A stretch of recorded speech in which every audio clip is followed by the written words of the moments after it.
The newly elected Free State Premier says her appointment comes at a crucial time as the country prepares for the 7th administration. Maqueen Letsoha-Mathae announced her executive yesterday, saying her cabinet will foster ethical government and it will not tolerate corruption. The Free State Premier Maqueen Letsoha-Mathae joins us now for more. Premier, a good morning to you. Thank you so much for joining us and welcome to the AM Report. I think the first place to start, obviously, is to say congratulations on your election as Premier of the Free State. And I think there's something obviously quite significant about having a woman in that seat. But yesterday you announced your executive, a 9-member executive, 6 of them women. So was that very intentional on your part to ensure that you've got that full or I suppose a big representation of women in your leadership?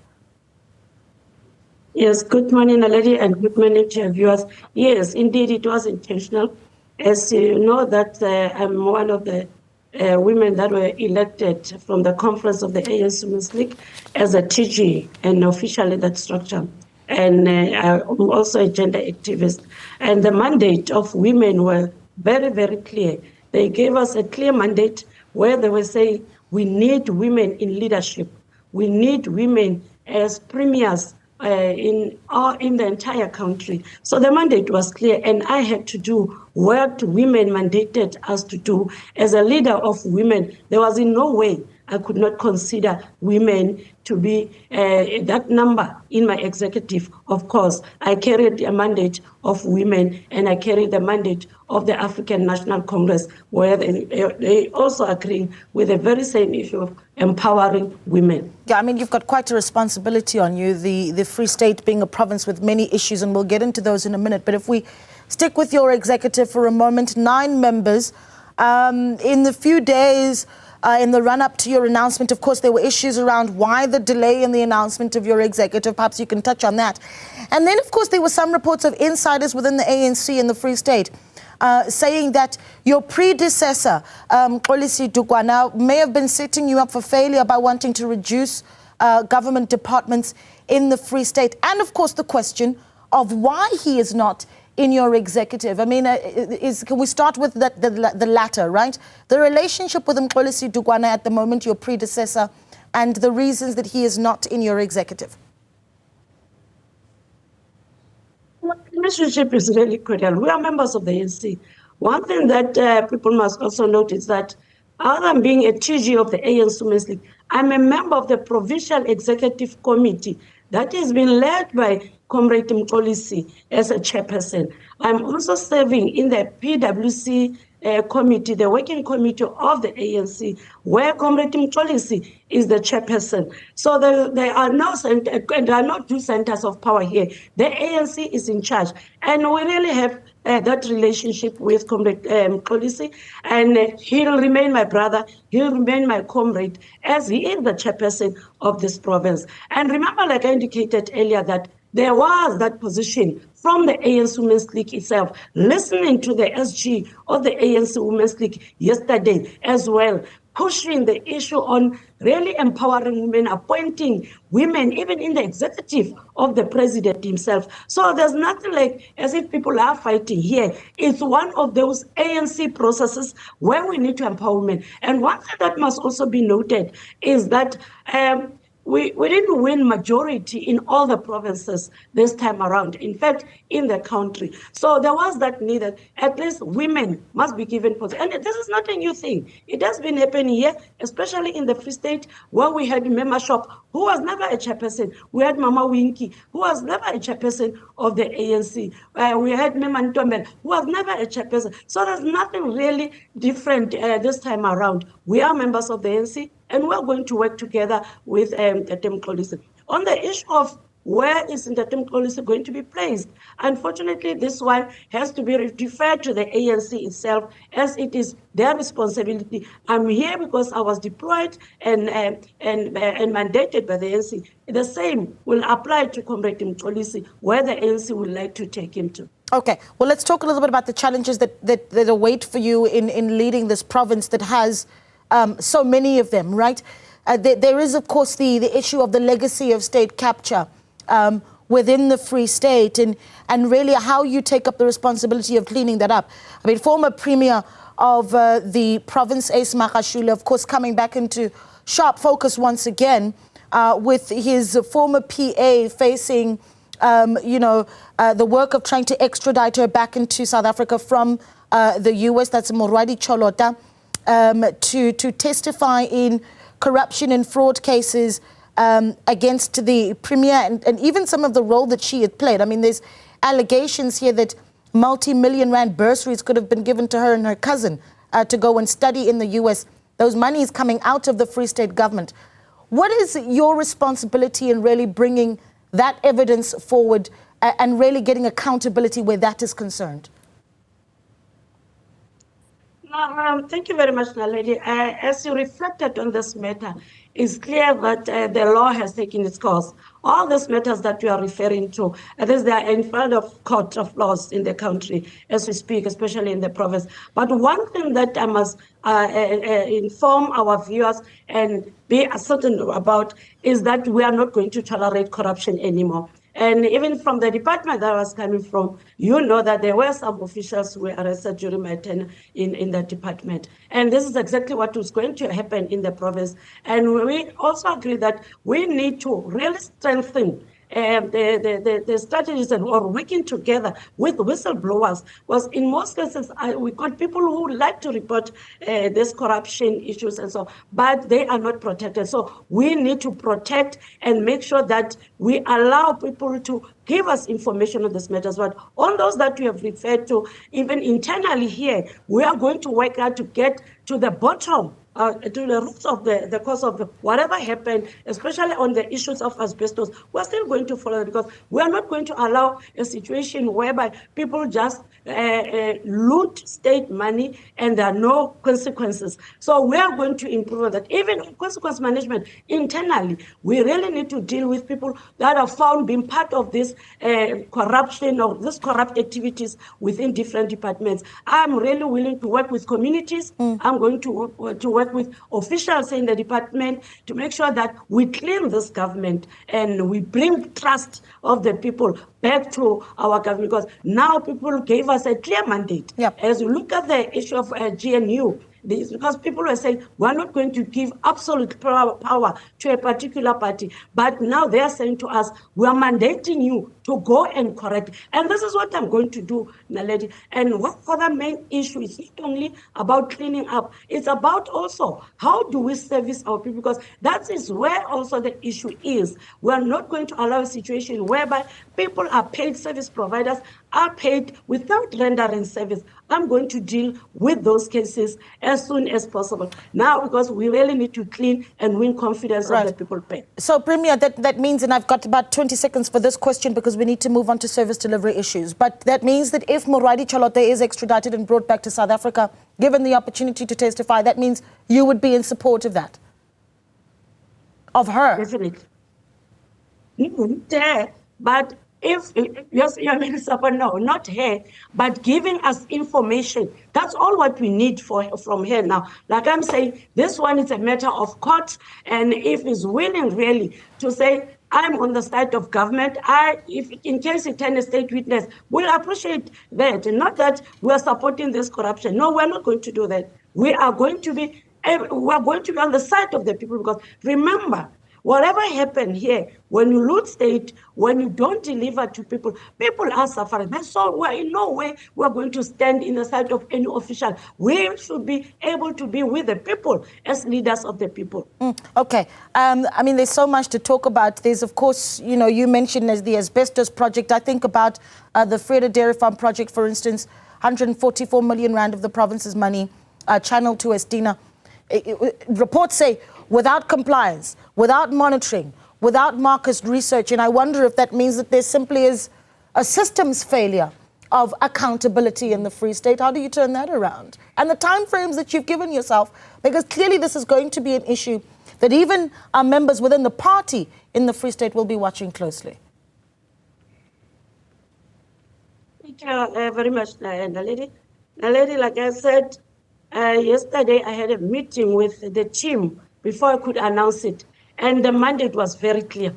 that we are going to outroot corruption in this department, in this government. And what we are going to do, all those issues that you have just referred to, we need to go back to those issues so that we win confidence of the people. Remember, in the Estina issue, people were killed. There were people who lost lives in the process of making sure that they assist this government. So for us to go back to those families, we still have to go there and meet families of these people who lost their lives because of being honest and giving the government support. And all of those issues. Remember, I said to you, there are cases that really are in front of court of laws now that one cannot do anything about. But I'm saying there are other matters that are still within the departments themselves, and there are still officials that are implicated in all these issues. Really, we really need to engage and make sure that we root out these elements within the system and deliver to our people. There is no way we can have such a lot of money that went out and no accountability at all.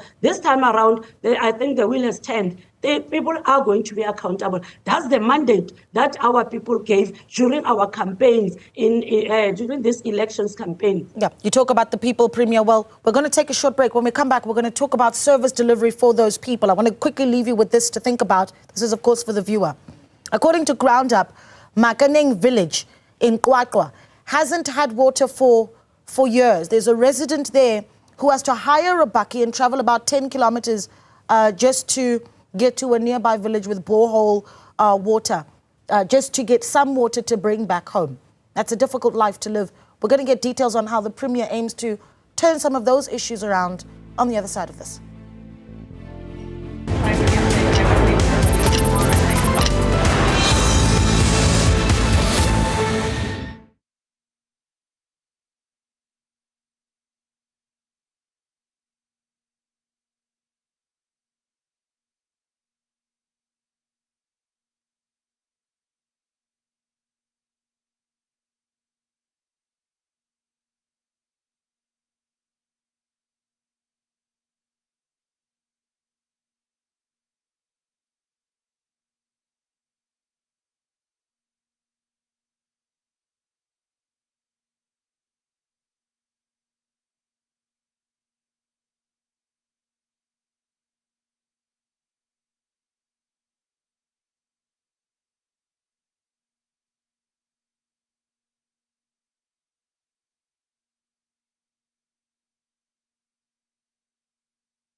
Welcome back to the AM Report. So we continue our conversation with newly elected Free State Premier Maqueen Letsoha-Mathae. Premier, thank you so much for staying with us. Let's talk about service delivery in the Free State. It was just in March this year that the South African Human Rights Commission ranked the state of service delivery in the Free State amongst the worst in the country. Quite a bit of work that you have to do. I think there are, and I'm just making one example, right, in Kwakwa, 90 villages with more than 140 households. I'm reading from Ground Up's report here that say they have not had water for so long, some for months, some for years. One resident described it as truly living in a desert in Kwakwa.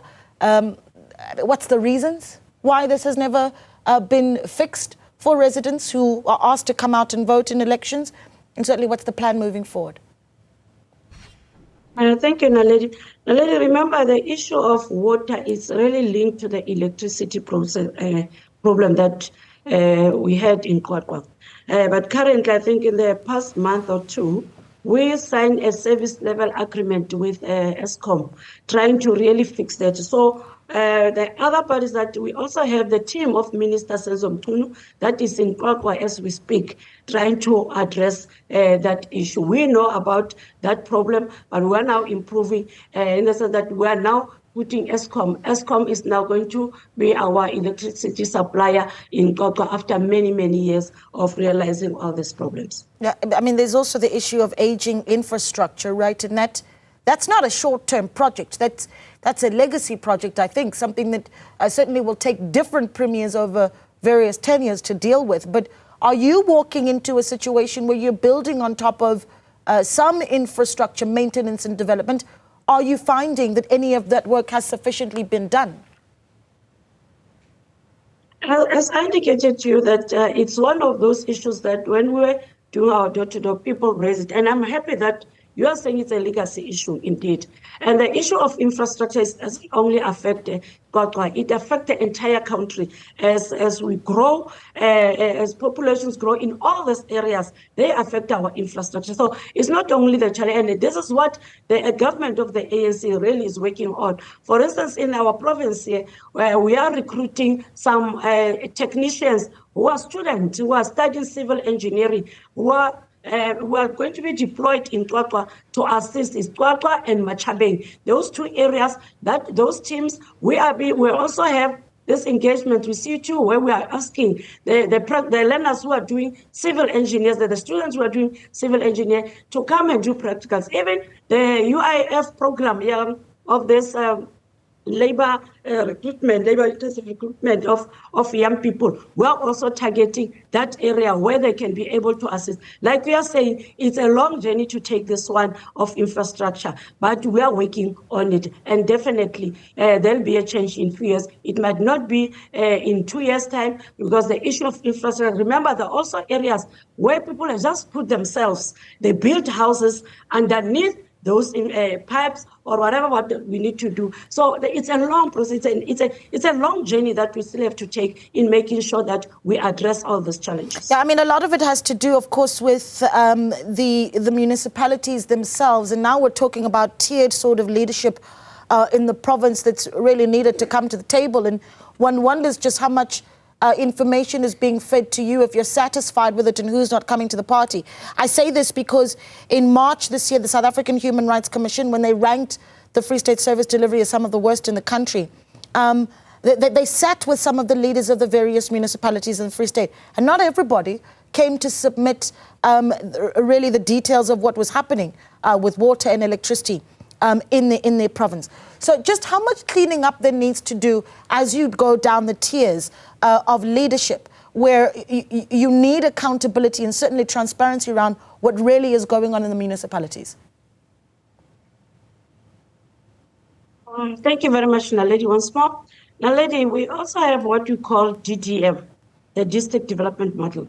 And it's one also tool that is really assisting us in making sure that we support, we assist our municipalities. So the issue of accountability is one of those areas where we got the champions of this DDM. For instance, I was the champion of Mangaung, and I believe I'm still the champion, where we delegate executive members of council. Like yesterday, I've just put up that team. We'll be deploying them to different municipalities as champions of those municipalities. So in that way, it's one of those support systems that we are going to put in place in making sure that there's proper accountability. And I can assure you, Naledi, what I told the team that I've built yesterday was that they rather buy a few hills, but buy a lot of boots and turkeys, because we are going to be on the ground. And the kind of leader that we have appointed in Comrade Saki is one of those leaders that are really hands-on. And I believe in him that he's going to make sure that we run to these municipalities,